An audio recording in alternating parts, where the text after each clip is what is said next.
Welcome to the WebABA training.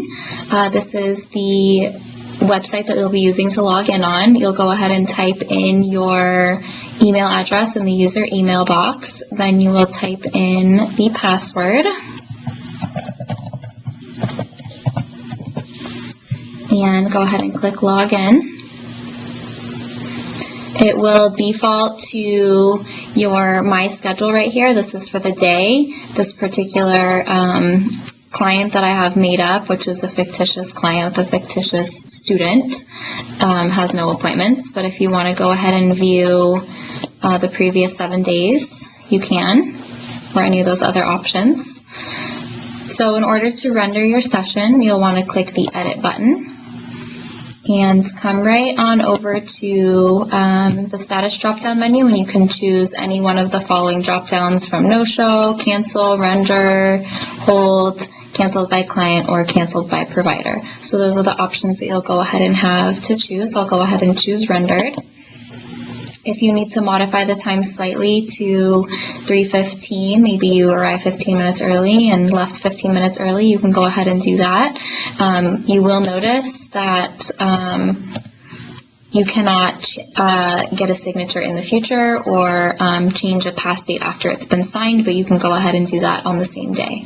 So we'll just modify this one from 3:15 to 6:15, just in case you guys needed to do that. And then you'll come right over here to this little signature icon. Click Get Signature.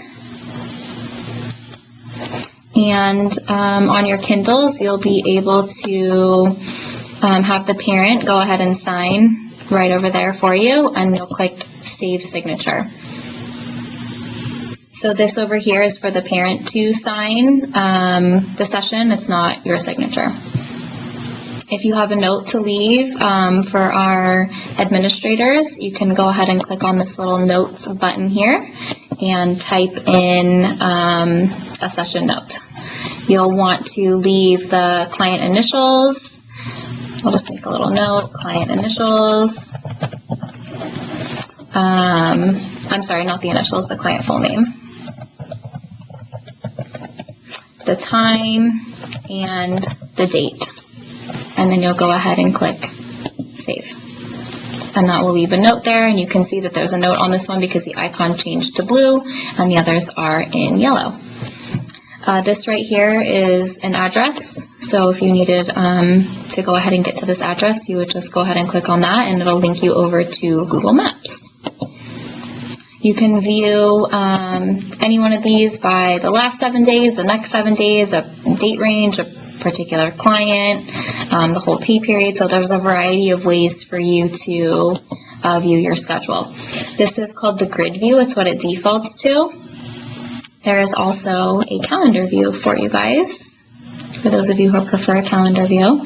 There's a day view, a week view, and a month option. This is the week option, and this is what this looks like. And there is also a month view. And you can see this is today, and this is why it's highlighted.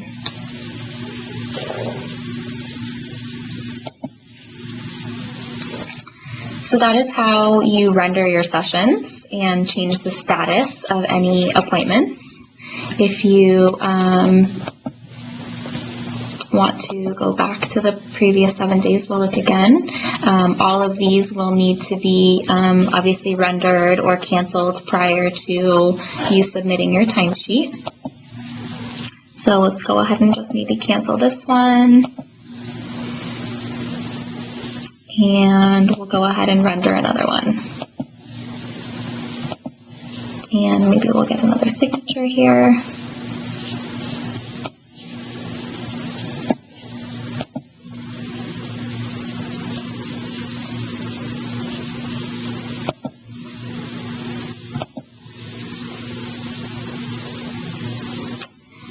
Once that is completed and you have rendered all of the sessions for that pay period, which I'm not going to do right now because that would be a little bit time consuming, you will do what you call submitting your timesheet. So this is going to be the same thing as locking your schedule as you guys are doing currently with Code Metro. You will continue to submit your timesheets on the 15th and the last day of the month, so that will not change for you guys. You'll click the Submit Timesheet button. You'll go ahead and choose the pay period that you're interested in submitting your timesheet for.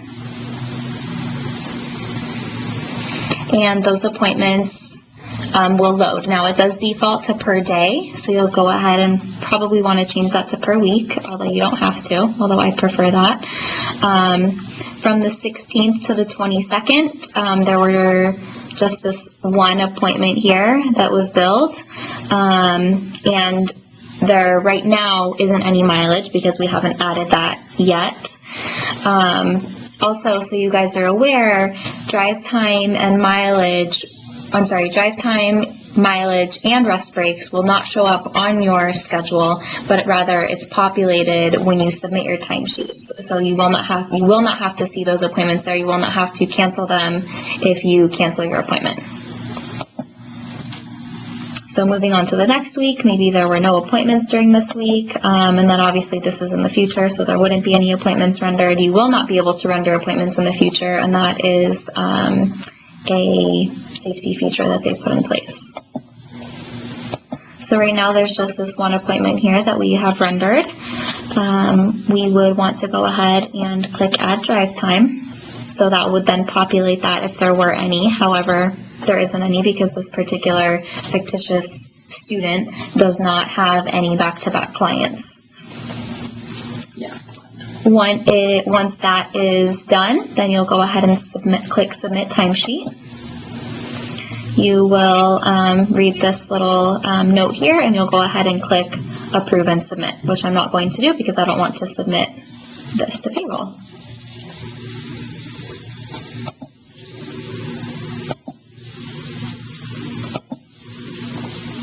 If you have any questions, this Help tab is always very helpful.